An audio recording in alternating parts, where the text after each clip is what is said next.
Hi, I'm Dr. Bertice Berry, and I really need to tell you this story.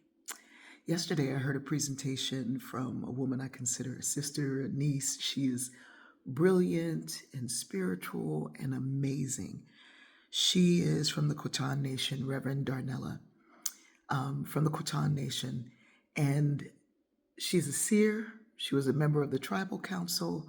She is a minister, an ordained minister. Prior to all of those things, she had a different life. She was a medic in the Army.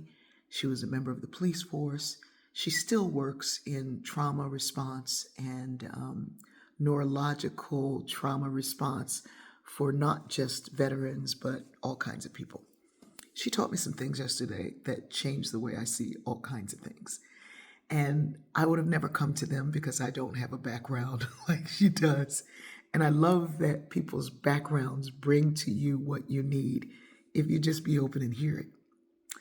Anyway, she was saying that when she was on the force, she had to put on a ballistics vest every single day, every day. And it's heavy and you have to be committed to doing it. You cannot not do it. You have to be committed to putting on that vest every day.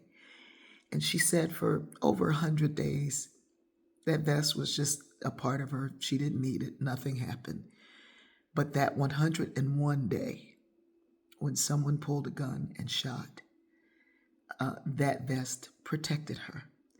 But while she was wearing it, she was building up the resistance and the knowledge of her safety and her surroundings because she had it on. And I immediately began to think, what is my vest? What is the vest that I need to put on? For me, it's prayer. It is drinking water. It is resting a great deal. I take several herbs and vitamins. I have to do exercise. I do things for breathing and for my gut and for grounding. And those are things that are my vest that I have to put on every day. She shared another piece of information that made me really aware of things that you don't think about. She talked about friendly fire. Now we know the term. We know that friendly fire happens when someone accidentally disarms their weapon or whatever on someone who's already on their team. And I think the percentage was so high that it was kind of frightening. But she said, whether it was intentional or not intentional, the results are the same. And the friendly fire, very often we think we can take the vest off around family, around friends, loved ones. She said, but most importantly, your own self.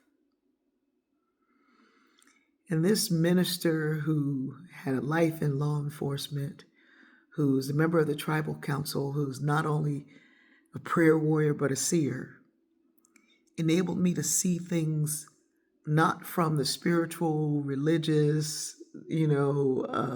sociological side of myself, but from a side of defense that we don't think about, that you are often the friendly fire, and that the daily things that we do that we don't think about, that we miss, drinking enough water, seeing the sunlight, walking in the breeze, putting your feet on the ground without shoes on, those things that we need to do to prevent the things from getting into our mind, our heart, our spirit. I love you, and I know we're going to get there. But sometimes we have to hear what we need from sources you never even thought of. I love you.